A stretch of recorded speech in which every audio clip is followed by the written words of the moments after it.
Hi everybody. All right, for this tutorial I was going to show how we fussy cut and wrap fabric onto this design. So this is the block we're going to work on. This is Queen of Diamonds, block number 8-2.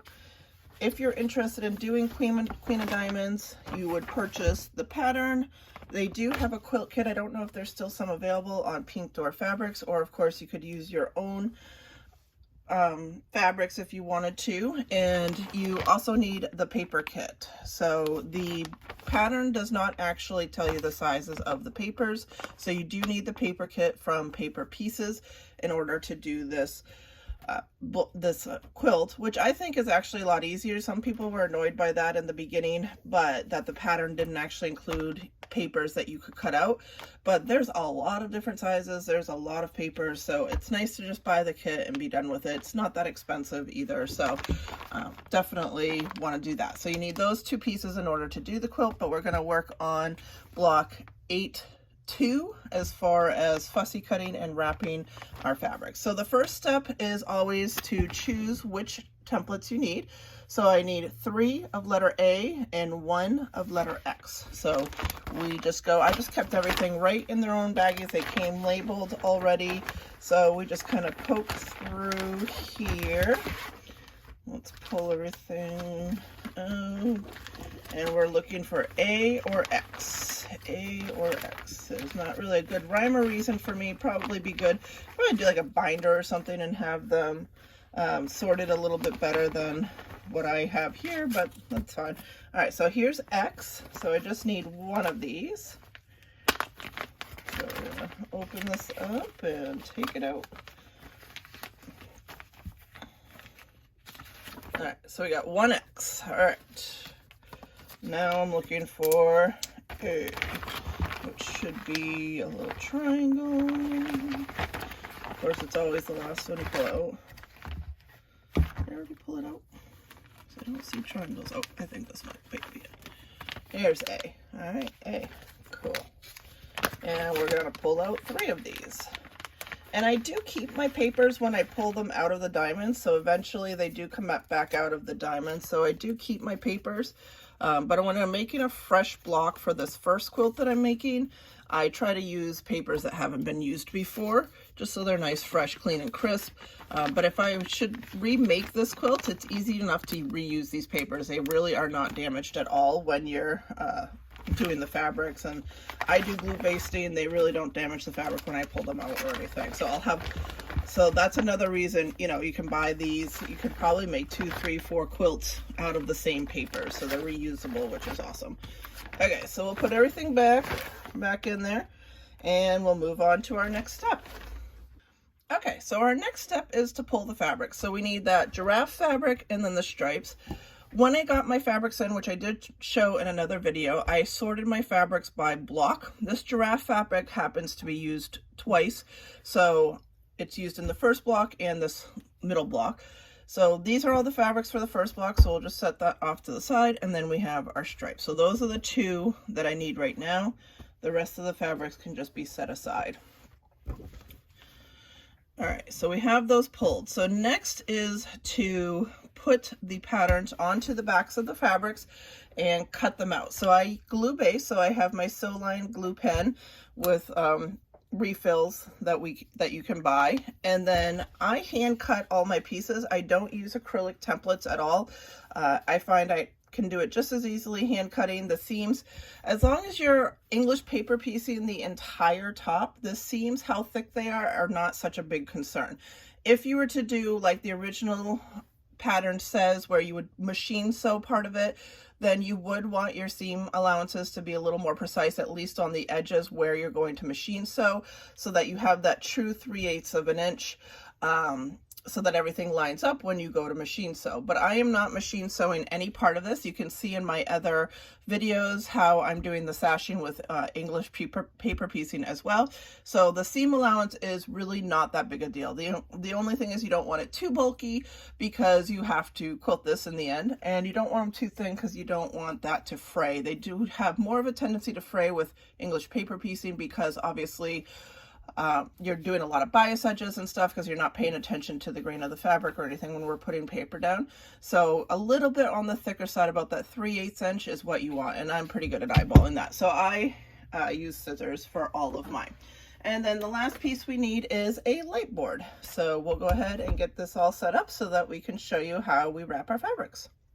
Okay, so I'm going to start with my corner triangles. It's this bright pink fabric, and you can see in here they have the stripes going away from the giraffe. Okay, so we want to keep that in mind when we are positioning our fabric on the triangles. So I have two pieces of this fabric here. One I used in a previous quilt. This one came with a previous block. This one came with this block.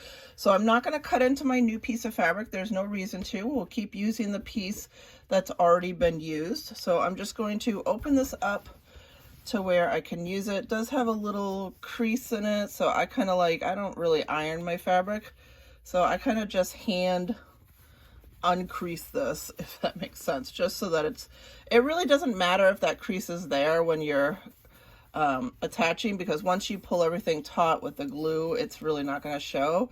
I just find it lays flatter on my light board if I don't have a huge crease, so I just kind of wiggle it a little and you can see that's pretty much gone. So that's all we need. Okay, so we're going to turn on our light board. I got this light board on Amazon. It is one that charges, so there's no plug right now because it's fully charged with the battery.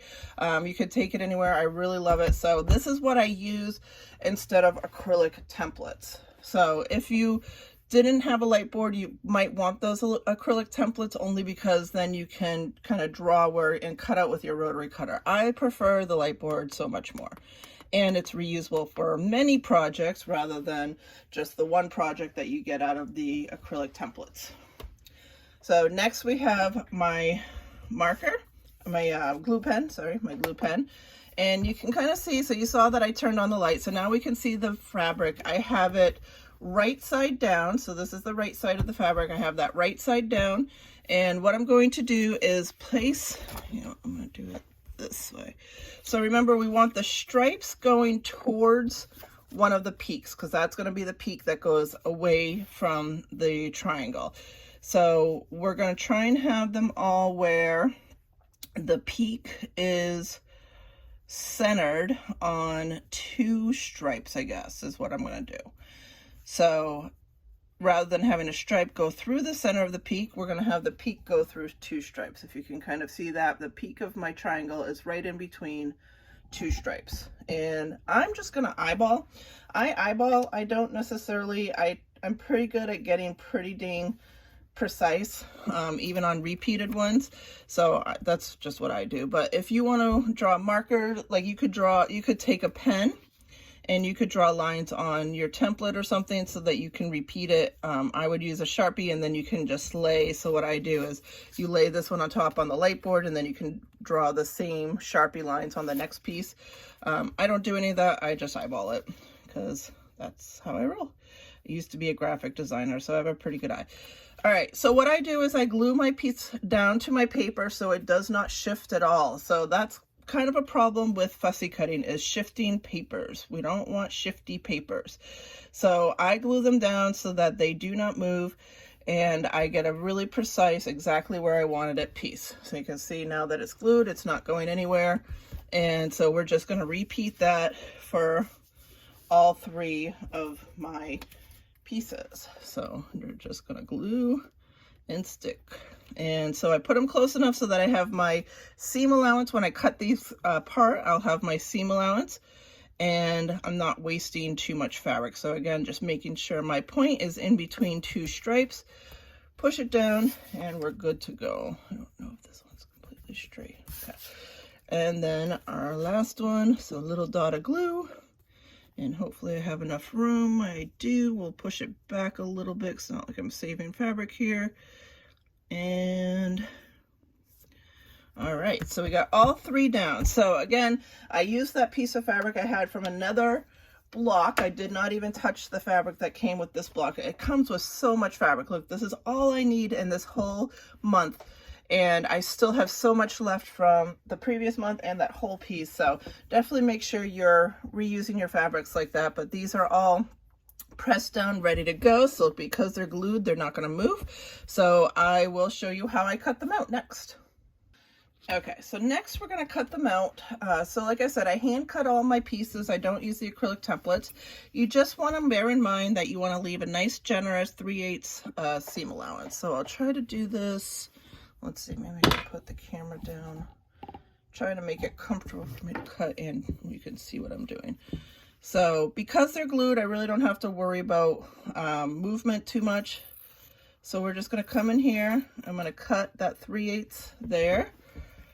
We're going to cut across, and I try to preserve as much fabric as I can, even though they are very generous. Obviously I can use these for other projects, so I do try to kind of cut the shape out as even for this. So I cut it pretty close, you can see, and now I can probably fit another triangle, whereas if I had gone straight across, I lose this piece to put maybe a triangle in at some point or something. So we will save this for another project. And now we can just finish cutting out each piece. So I'll get in a little closer here now that they're cut apart. So again, about 3/8 of an inch. This one was a little wide, so we're going to trim that up a little. And this one's just a smidgen wide. Sorry, I'm trying to look at what I'm doing while I'm on camera. Sorry, this is, I'm getting used to doing these tutorials, but I'm not 100%. So I also cut off my corners. It helps when you're reduce bulk when you're doing everything. So anything that has a sharp corner, you can blunt off so that there's not so much bulk. Okay, so now that diamond, or yeah, that not diamond, triangle is ready to go. So these two we put together with the seam allowance in the middle, so I would just cut right up the middle. I did put them a little closer than I probably would normally do, but that's fine. It's not really a big deal. So again, we will blunt the corner. Sorry for my all overness, but you get the idea. Then seam allowance, blunt the corner, so all 3 corners are blunted, and so that one is good to go. And then we just have one more.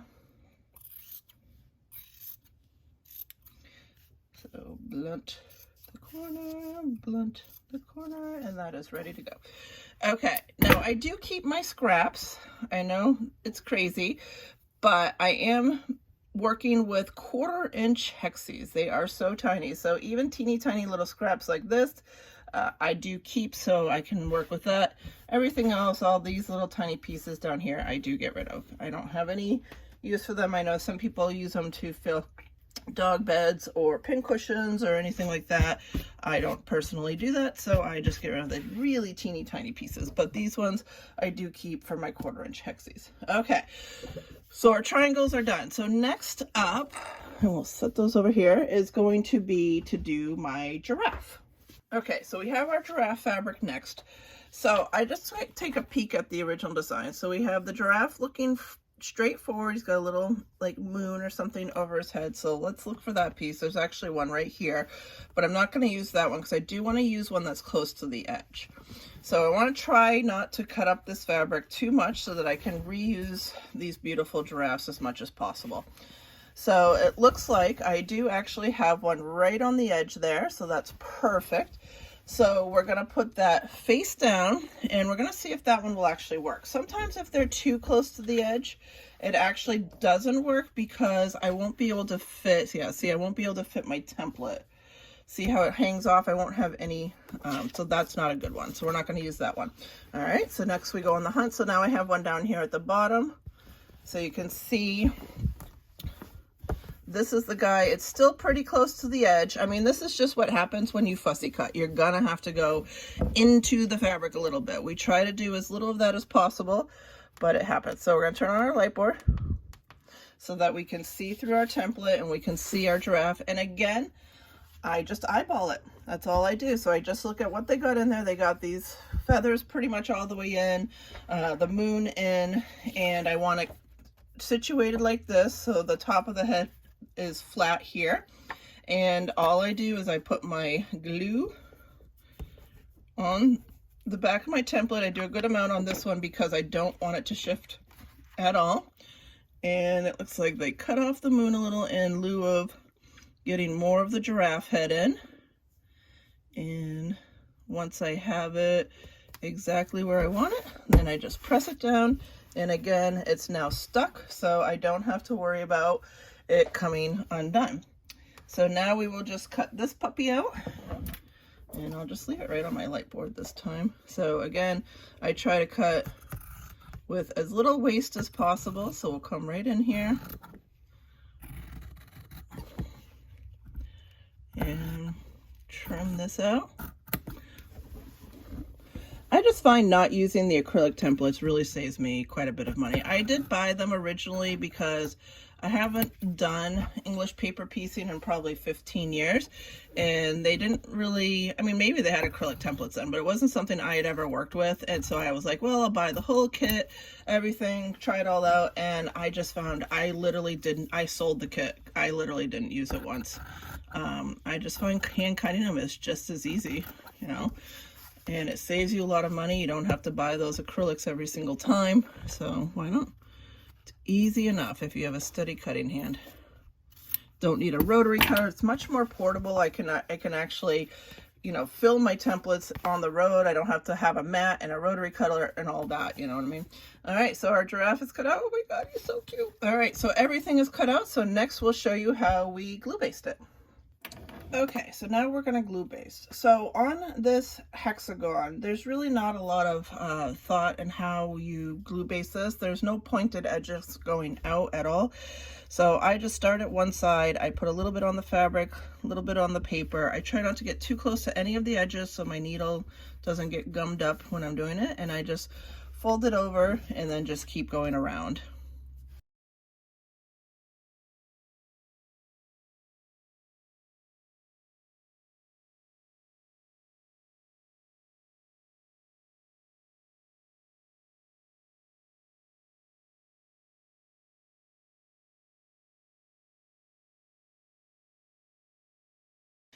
All right, so we are all done, and he is perfectly framed, very cute. So on our triangles, the thing you want to think about is, ooh, my triangle came unglued. All right, so that's fine. All we do is put a little more glue on, probably just dried before. So again, I want to make sure it's placed. Remember, we were in between the two lines, so I just want to make sure it's placed there, and then make sure it's nice and pressed down. Okay. So again, what we want to think about is the fact that these go like this. So I prefer to have my tails face in to, there's going to be tails that are out, but I want my two main tails to face in. So what that means is so since this will be the bottom, this is going to be the first one I do, and then both of these tails will go down, okay? And I'm going to do that the same on all three triangles. And basically from there, glue thing is all gooked up, so we'll just clean that a little. See, that happens sometimes. You gotta clean the glue. All right, so from there, so I start on the bottom. When you start, the first piece you fold is gonna be, the tails are gonna go away from that, if that makes any sense. So basically, the next one I fold, the tail is going to go down, and that's what I want. That'll force the tails to go into this hexagon. So I just rotate it. I go basically just go all the way right. So again, a little bit on the paper, a little bit on the fabric, and we're going to go in, and I'll just do this one regular speed, and then the other two I'll show you at sped up.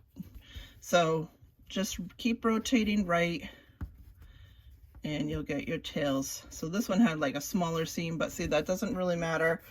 I prefer them a little thicker, but that's fine. So you can see now when I put these on, I have my two tails going towards the bottom because the bottom was the first side I folded in, and they're going to point in, and that's going to be the same for all of my triangles. Now on this particular piece, it's not the end of the world which way the tails go, because it's going to get fully surrounded by this anyway. So even if the tails are going into this, that's totally fine. And then this is the edge of the quilt, so again, it doesn't really matter. But that's just my preference, is when I have a hexagon that has no tails, I make my tails point into it, if that makes sense. All right, so we will keep going. So again, start at the bottom and then rotate right.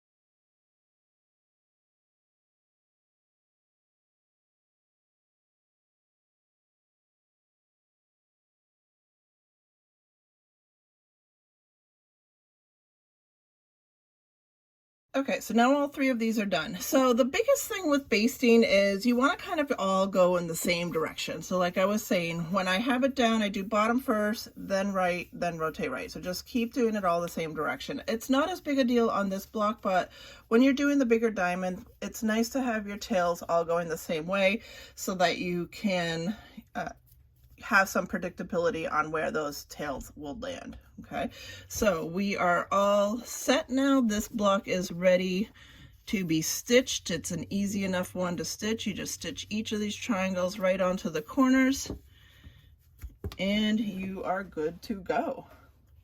So I will see if I can do the rest of the blocks or not, but at least we showed you the method on this one. And thanks everybody for watching. If you have any questions, please feel free to comment below this video. If there's other content that you would like to see, please let me know, and I will see if I can get to that. I hope everybody has a wonderful day. Thanks everyone.